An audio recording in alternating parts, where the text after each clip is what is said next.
ಎಲ್ರಿಗೂ ನಮಸ್ಕಾರ ಸ್ನೇಹಿತರೆ. ಇವತ್ತು ಧನುರ್ಮಾಸದಲ್ಲಿ ಮಾಡ್ತಕ್ಕಂತಹ ಮುದ್ಗ ಅನ್ನ ಅಂದರೆ ಹುಗ್ಗಿ ಹೇಗೆ ಮಾಡಬೇಕು ಅಂತ ತೋರಿಸ್ತಾ ಇದ್ದೀನಿ ನೋಡಿ. ತುಂಬ ಸುಲಭವಾಗಿ ತುಂಬ ರುಚಿಯಾಗಿ ದಿನನಿತ್ಯ ನೀವು ಈ ರೀತಿಯಾಗಿ ಮುದ್ಗಾನ್ನವನ್ನು ಮಾಡಿ ದೇವರಿಗೆ ನೈವೇದ್ಯವನ್ನು ಮಾಡ್ಬೋದು. ಸ್ವಲ್ಪ ಪ್ರಮಾಣದಲ್ಲಿನೇ ಮಾಡ್ಕೊಳ್ರಿ. ಹೇಗೆ ಮಾಡಬೇಕು, ಏನೇನು ಹಾಕಬೇಕು ಅಂತ ತೋರಿಸ್ತೀನಿ ಬನ್ನಿ. ಮೊದಲಿಗೆ ನಾವೊಂದು ಮಸಾಲೆ ಮಾಡಿ ಇಟ್ಕೊಳ್ಳೋಣಂತೆ ಪುಡಿಯನ್ನು. ಇದನ್ನು ಹುರಿಯೋ ಅಷ್ಟೇನಿಲ್ಲ, ಸುಮ್ಮನೆ ಹಾಗೇ ಎಲ್ಲನೂ ಮಿಕ್ಸಿ ಮಾಡ್ಕೊಳ್ಳೋದು. ಏನೇನು ಪದಾರ್ಥಗಳನ್ನು ಹಾಕಬೇಕು ಅಂತ ತೋರಿಸ್ತೀನಿ ಬನ್ನಿ.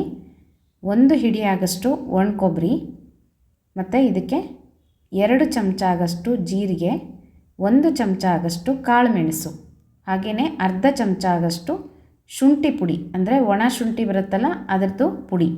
ಇಷ್ಟು ಪದಾರ್ಥಗಳನ್ನು ತೊಗೊಂಡಿದ್ದೀನಿ. ಜೀರಿಗೆ ಸ್ವಲ್ಪ ಜಾಸ್ತಿ ಹಾಕ್ರಿ, ಮೆಣಸು ಕಡಿಮೆ ಹಾಕ್ರಿ, ಒಣ ಕೊಬ್ಬರಿ ಸ್ವಲ್ಪ ಜಾಸ್ತಿ ಇದ್ರೂ ತೊಂದರೆ ಇಲ್ಲ.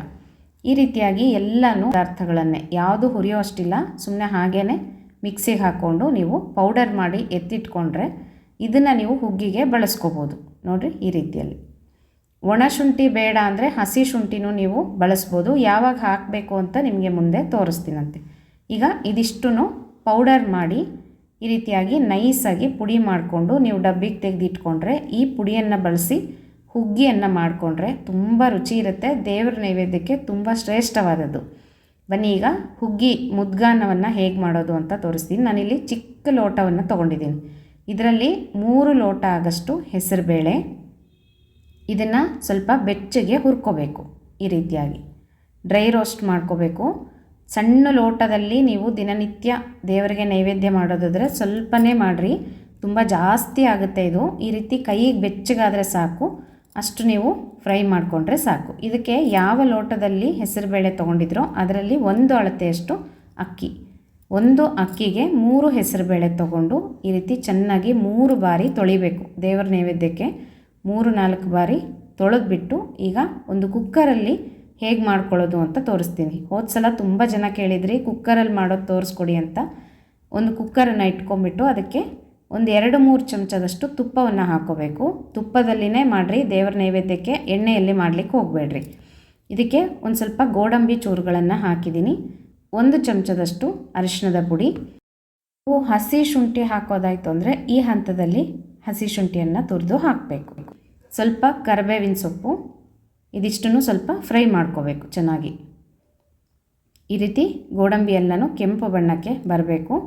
ನಂತರ ಇದಕ್ಕೆ ನಾವು ಪುಡಿ ಮಾಡಿ ಇಟ್ಕೊಂಡ್ವಲ್ಲ ಆ ಪುಡಿ 3 ಚಮಚದಷ್ಟು ಪುಡಿಯನ್ನು ಹಾಕೋದು. ನೀವು ಎಷ್ಟು ಅಳತೆಯಲ್ಲಿ ಹುಗ್ಗಿ ಮಾಡ್ತೀರೋ ನೋಡಿಕೊಂಡು ಖಾರಕ್ಕೆ ಹಾಕ್ಕೊಳ್ರಿ. ನಾನಿಲ್ಲಿ ಸ್ವಲ್ಪ ಜಾಸ್ತಿನೇ ಮಾಡ್ತಾಯಿದ್ದೀನಿ ಮನೇಲಿ ತಿನ್ನಲಿಕ್ಕೆ ಅಂತ ಹೇಳಿಬಿಟ್ಟು ಊಟಕ್ಕೆ. ಹಾಗಾಗಿ 3-4 ಚಮಚ ಆಗಷ್ಟು ಪುಡಿಯನ್ನು ಹಾಕಿ ಈ ರೀತಿ ಸ್ವಲ್ಪ ಫ್ರೈ ಮಾಡ್ಕೋಬೇಕು ತುಪ್ಪದಲ್ಲಿ. ಘಮ್ ಅಂತ ಪರಿಮಳ ಬರುತ್ತೆ, ಅಲ್ಲಿ ತನಕನೂ ಫ್ರೈ ಮಾಡಿ. ಇದಕ್ಕೆ ತೊಳೆದಿರುವಂಥ ಅಕ್ಕಿ ಹೆಸರುಬೇಳೆಯನ್ನು ನೀರು ಸಮೇತವಾಗಿ ಹಾಕ್ತಾಯಿದ್ದೀನಿ. ಮೆಜರ್ಮೆಂಟ್ ಮಾಡಿ ಇಟ್ಕೊಂಡಿದ್ದೆ. ನೀವು 1 ಅಕ್ಕಿ 3 ಹೆಸರುಬೇಳೆಗೆ 4 ಲೋಟ ಆಗುತ್ತೆ. 4 ಲೋಟಕ್ಕೆ 8-10 ಲೋಟ ಆಗಷ್ಟು ನೀರು ಹಾಕಿರಿ. ಯಾಕಂದರೆ ಹುಗ್ಗಿ ಸ್ವಲ್ಪ ಮೆತ್ತಗೆ ಚೆನ್ನಾಗಿ ಆಗಬೇಕು, ಉದುರುದ್ರಾಗೆ ಆಗಬಾರ್ದು, ಅದಕ್ಕೋಸ್ಕರ. ಈಗ ರುಚಿಗೆ ತಕ್ಕಷ್ಟು ಉಪ್ಪು ಎಲ್ಲನೂ ಚೆನ್ನಾಗಿ ಕಲಿಸ್ಕೊಂಡು ಇದು ಒಂದು ಕುದಿ ಬರಬೇಕು, ಅಲ್ಲಿ ತನಕನೂ ಹಾಗೆ ಕ್ಲೋಸ್ ಮಾಡ್ದೇ ಇಟ್ಟಿರಿ ಕುಕ್ಕರ್ನ.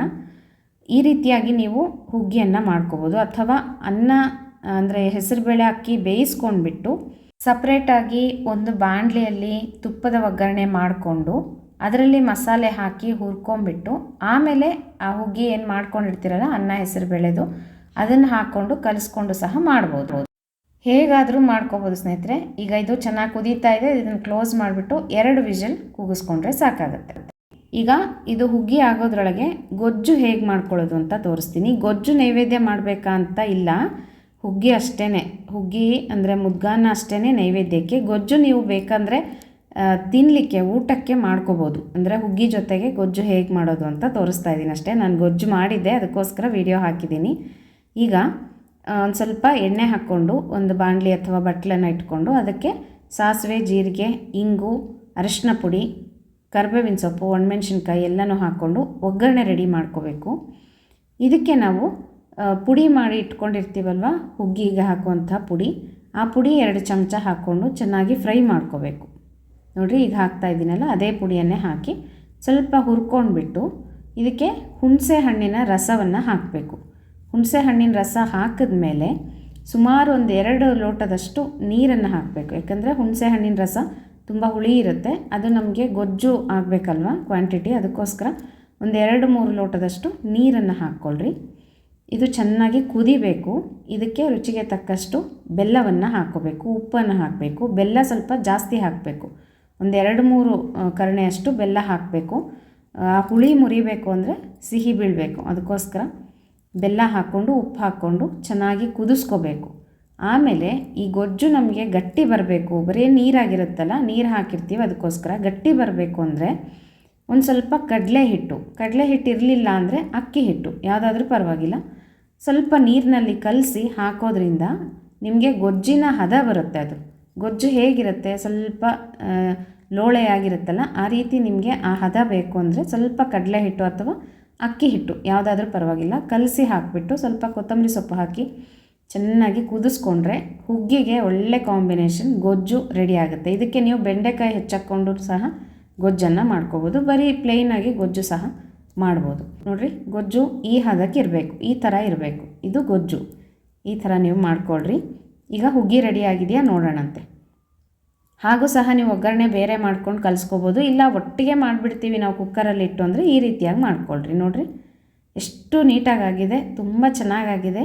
ಹೆಸರುಬೇಳೆ ಜಾಸ್ತಿ ಪ್ರಮಾಣದಲ್ಲಿ ಇರಬೇಕು, ಅಕ್ಕಿ ಸ್ವಲ್ಪ ಒಂದು ಪ್ರಮಾಣದಲ್ಲಿ ಇರಬೇಕು. ಹಿಂದೆ ನಿಮಗೆ ವಿಡಿಯೋದಲ್ಲಿ ತಿಳಿಸಿದ್ದೀನಿ ಆಧ್ಯಾತ್ಮವಾಣಿಯಲ್ಲಿ ಯಾವ ಪ್ರಮಾಣದಲ್ಲಿ ಹಾಕಿ ಮುದ್ಗಾನ್ನವನ್ನು ಭಗವಂತನಿಗೆ ನೈವೇದ್ಯ ಮಾಡಬೇಕು ಧನುರ್ಮಾಸದಲ್ಲಿ ಅಂತ ತಿಳಿಸ್ಕೊಟ್ಟಿದ್ದೀನಿ.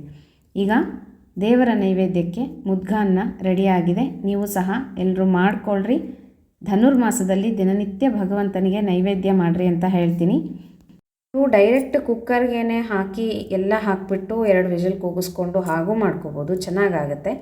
ಇಲ್ಲ ನಾವು ಸಪ್ರೇಟಾಗಿ ಮಾಡ್ತೀವಿ ಅಂದರೆ ಅಕ್ಕಿ ಹೆಸರುಬೇಳೆ ಬೇಯಿಸ್ಕೊಂಡ್ಬಿಟ್ಟು ನಂತರ ಒಗ್ಗರಣೆಗೆ ಮಸಾಲೆ ಎಲ್ಲ ಹಾಕಿ ಹುರ್ಕೊಂಡು ಅನ್ನ ಹಾಕಿಬಿಟ್ಟು ನೀವು ಒಂದು ಸ್ವಲ್ಪ ನೀರು ಜಾಸ್ತಿ ಹಾಕ್ಕೊಂಡು ಇನ್ನೂ ಸ್ವಲ್ಪ ಮೆತ್ತಗೆ ಮಾಡ್ಕೋಬೋದು. ಹೇಗಾದರೂ ಮಾಡ್ಕೋಬೋದು ಸ್ನೇಹಿತರೆ. ಮುದ್ಗನ್ನ ಮಾತ್ರ ಅಂದರೆ ಅಕ್ಕಿ ಹೆಸರುಬೇಳೆ ಪ್ರಮಾಣ ಸರಿಯಾಗಿರಬೇಕು. 3 ಹೆಸರುಬೇಳೆ 1 ಅಕ್ಕಿ, ಇದೇ ಮೆಜರ್ಮೆಂಟಲ್ಲಿನೇ ನೀವು ಮುದ್ಗನ್ನವನ್ನು ಮಾಡಬೇಕು ದೇವ್ರ ನೈವೇದ್ಯಕ್ಕೆ. ನೀವು ತಿನ್ನಲಿಕ್ಕೆ ಹೇಗಾದರೂ ಮಾಡ್ಕೋಬೋದು. ಕನಿಷ್ಠ ಪಕ್ಷ ಅಂದರೆ 1 ಅಕ್ಕಿಗೆ 2 ಹೆಸರುಬೇಳೆನಾದರೂ ಸೇರಿಸಲೇಬೇಕು. 3 ಆಗದೇ ಇದ್ರೂ 2 ಹೆಸರುಬೇಳೆನಾದರೂ ಸೇರಿಸ್ಕೊಂಡು ಮುದ್ಗನ್ನವನ್ನು ತಯಾರು ಮಾಡಿಕೊಂಡು ಧನುರ್ಮಾಸದಲ್ಲಿ ಭಗವಂತನಿಗೆ ದಿನನಿತ್ಯವಾಗಿ ಈ ರೀತಿ ಮುದ್ಗನ್ನ ಮಾಡಿ ನೈವೇದ್ಯ ಮಾಡಿರಿ. ದಿನನಿತ್ಯ ಆಗಲಿಲ್ಲ ಅಂದರೆ 1 ದಿನನಾದರೂ ನೈವೇದ್ಯ ಮಾಡಬೇಕು ಅಂತ ಶಾಸ್ತ್ರದಲ್ಲಿ ತಿಳಿಸುತ್ತೆ. ಹಾಗಾಗಿ ಧನುರ್ಮಾಸದಲ್ಲಿ ಮಾಡ್ತಕ್ಕಂಥ ಮುದ್ಗಾನ್ನದ ರೆಸಿಪಿಯನ್ನು ತೋರಿಸಿದ್ದೀನಿ. ಯಾರು ಗ್ಯಾಸ್ ಮೇಲೆ ಕುಕ್ಕರಲ್ಲಿ ಮಾಡ್ತಿರೋ ಅಂಥವರಿಗೆ ಅನುಕೂಲ ಆಗಲಿ ಅನ್ನುವಂಥ ರೀತಿಯಲ್ಲಿ ತೋರಿಸಿದ್ದೀನಿ. ಇನ್ನು ಇದ್ಲು ಒಲೆಯಲ್ಲಿ ಮಡಿಯಿಂದ ಮಾಡ್ತಕ್ಕಂಥವರು ಫಸ್ಟು ಒಗ್ಗರಣೆಯನ್ನು ಒಂದು ಬಟ್ಲಲ್ಲಿ ಮಾಡಿಕೊಂಡು ನಾನು ಹೇಗೆ ಮಾಡಿದ್ದೀನೋ ಅದೇ ರೀತಿಯಲ್ಲಿ ಅಕ್ಕಿ ಹೆಸರುಬೇಳೆ ಹಾಕಿ ಕಲಿಸ್ಕೊಂಡ್ಬಿಟ್ಟು ಒಟ್ಟಿಗೆ ಕುದಿಸ್ಕೊಂಡು ಸ್ವಲ್ಪ ತುಪ್ಪ ಹಾಕ್ಕೊಂಡು ಮೇಲೆ ಒಗ್ಗರಣೆ ಸಹ ನೀವು ಗೋಡಂಬಿ ಅದನ್ನು ಫ್ರೈ ಮಾಡಿ ಹಾಕ್ಬೋದು. ಒಟ್ಟಿನಲ್ಲಿ ದೇವ್ರ ನೈವೇದ್ಯಕ್ಕೆ ದಿನನಿತ್ಯವಾಗಿ ಸ್ವಲ್ಪ ಪ್ರಮಾಣದಲ್ಲಿ ಮಾಡಿರಿ. ಸಣ್ಣ ಲೋಟದಲ್ಲಿ ಹೆಸರುಬೇಳೆ ಅಕ್ಕಿಯನ್ನು ತೊಗೊಂಡ್ರು ನೀವು ಒಂದು ಬಟ್ಲು ತುಂಬ ಪ್ರಸಾದ ರೆಡಿ ಆಗಿಬಿಡುತ್ತೆ. ಹಾಗಾಗಿ ಸ್ವಲ್ಪ ಪ್ರಮಾಣದಲ್ಲಿನೇ ಹೇಗೆ ಮಾಡ್ಕೊಳ್ಳೋದು ಅಂತ ಸಿಂಪಲ್ಲಾಗಿ ನಿಮಗೆ ಹೇಳಿದ್ದೀನಿ, ತೋರಿಸಿಕೊಟ್ಟಿದ್ದೀನಿ. ಇದೇ ರೀತಿಯಾಗಿ ಮಾಡ್ಕೊಳ್ರಿ. ಮಡಿಯಿಂದ ಮಾಡೋರು ಇದ್ಲು ಒಲೆಯಲ್ಲಿ ಡೈರೆಕ್ಟಾಗಿ ಹಾಗೆ ಹೆಸರುಬೇಳೆ ಅಕ್ಕಿ ಒಗ್ಗರಣೆ ಹಾಕಿಬಿಡ್ರಿ, ಪರವಾಗಿಲ್ಲ, ತುಂಬ ಚೆನ್ನಾಗಾಗುತ್ತೆ. ಈ ರೀತಿಯಾಗಿ ಧನುರ್ಮಾಸದಲ್ಲಿ ಮಾಡ್ತಕ್ಕಂತಹ ಹುಗ್ಗಿ ಪ್ರಸಾದ ನೈವೇದ್ಯವನ್ನು ತೋರಿಸಿದ್ದೀನಿ. ಎಲ್ಲರೂ ಮಾಡ್ಕೊಳ್ರಿ, ಭಗವಂತನಿಗೆ ಅರ್ಪಣೆ ಮಾಡಿರಿ ಅಂತ ಹೇಳ್ತಾ ಮತ್ತೆ ಸಿಗ್ತೀನಿ ಸ್ನೇಹಿತರೆ. ನಮಸ್ಕಾರ.